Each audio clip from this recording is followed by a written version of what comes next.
Hello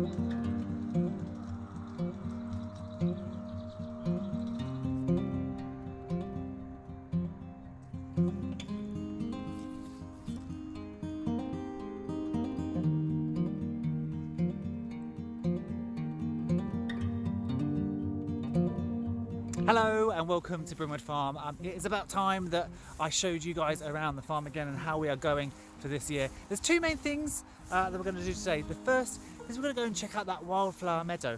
Last time the buds were about to burst into life and it was going to come alive for the year.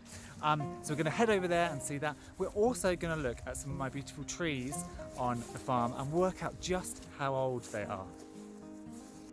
Well, it's a pretty dull day here on the farm. We chose the one day of summer so far to have rain, but we're in the Wildflower Meadow field and we've missed that June flush of daisies. So you can see the daisies, there's a little splattering of them and they're starting to go out. You can see there's more up here. And we've now got this bright yellow swathe. Now at first I thought it was golden rattle, but it's not, so I've come in closer, so I'm going to have to go home and look up what this is because I'm not entirely sure what this plant is, but it's everywhere, so it must have come in with the seeds that we put in. There's also, if you look really carefully, there's quite a lot of hoverflies and butterflies flitting around, and I also saw a little skylark over here hovering just above, which makes me think there is a nest in here. I'm not going to go and investigate because I just don't want to disturb anything that might be over there. So we'll leave it be, but it'll be really, really great if they are finally establishing themselves and nesting and rearing in this field. So you've got the main swathe here. You can still see obviously where we sowed this one strip.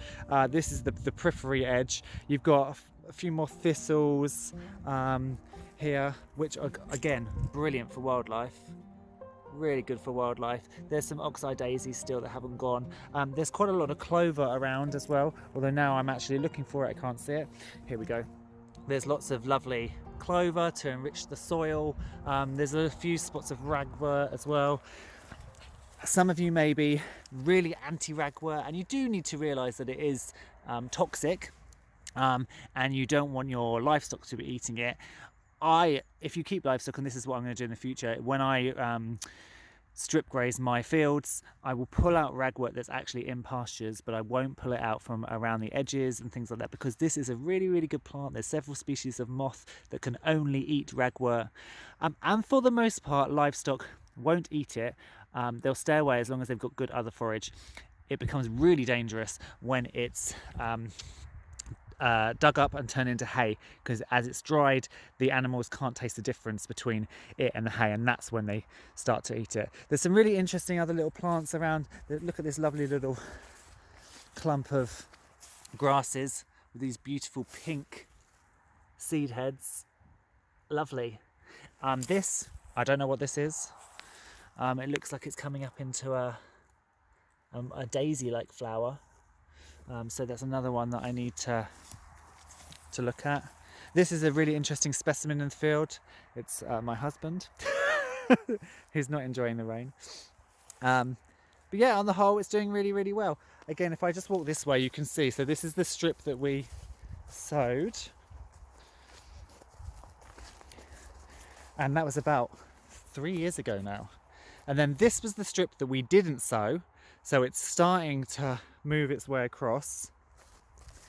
And then this is the rest of the field that hasn't yet been sort of colonised. Although, as you can see, there are little spots of colour. So just nature is starting to bring wildflowers into this. Now the bottom half will be a bit of woodland. We're going to extend this woodland out here. As I said, those trees will start going in this autumn. So if you do have any saplings and you're in the UK and you have little trees in your garden that you don't know what to do with, please get in touch, send them to me. I can plant them in this wood. I can even attach your name to them so we know exactly whose tree it is, where it came from. It'd be really lovely. And then in the future, if you ever come to the farm, I can also take you to your tree. The magnolia will be around here, and then this lovely wildflower. So I'm going to go and have a cup of tea, but yeah, I'm pretty thrilled with how it is all looking.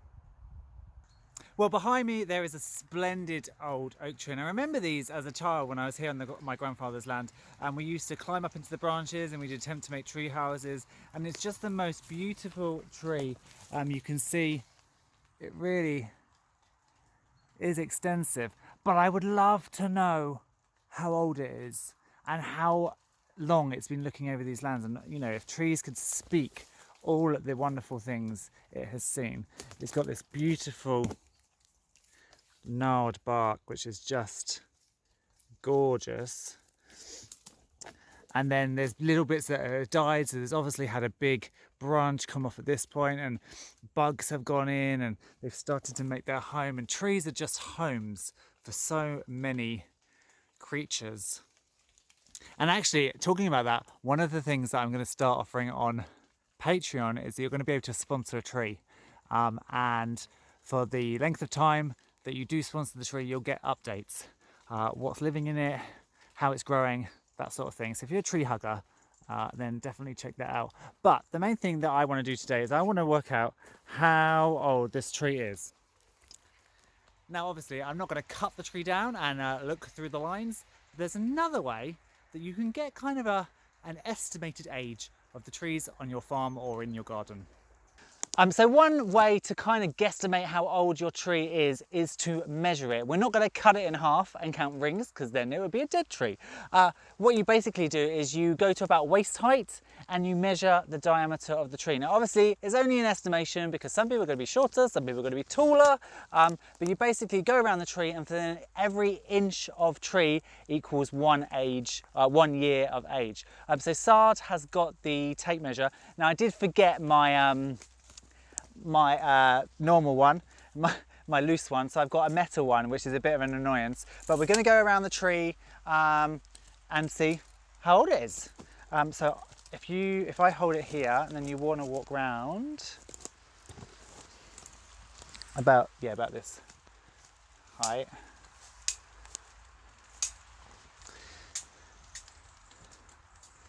Now ideally you don't want to use a metal one. You want to use one that's going to kind of go right against the bark, but we'll see. Have you run out of? Yeah. So, how many inches are you at? So 10 feet, which is about 305 inches. Okay, so you're at 10 feet. So I'm going to let go. You want to come round this way? Oh yeah. And where you marked it, where you started. Okay.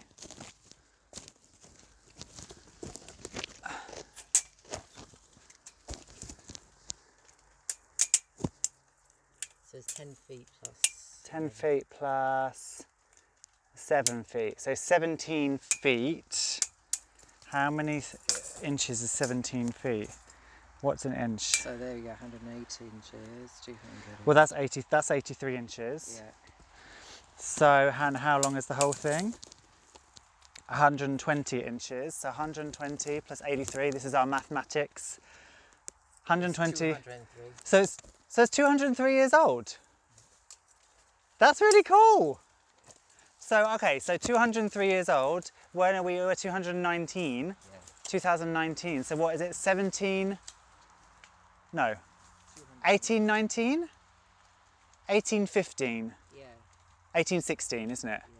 Yeah. So that's a guesstimation. So our tree, this tree, first grew in 1816. So my family have owned this site since 1915. So for 100 years before that, this tree was here. That's pretty cool. And we've got 3 trees, 3 oak trees that are about this size. And then we've got some big other trees. I think these are probably the biggest trees. So we're looking at 200 years of tree. Wow, I'm going to try and keep this tree alive for a lot longer than that, because it'd be cool to get to a 400 years. But yeah, that's how you do it. 1 inch to 1 year. Try and use your mathematics. Bring a calculator, because my mind doesn't do it very easily. But this is a good old tree. So that's really cool that tree is that old. I thought maybe 100 years, 150. I didn't think 200. And obviously it's only a guesstimation, and we also measured it a bit high. If we'd gone a bit lower, we'd have probably got a bit more of the bulbousy bit, and it might even be older. Also, the Wildflower Meadow is looking great. If you want to keep up with progress, please hit the thumbs up button and subscribe to the channel. You can come over to Brimwood Farm's community group over on Facebook as well, and that keeps us all updated with my homestead, so here, but also everybody else and what everybody else is doing. And I will hopefully see you very soon. Bye bye.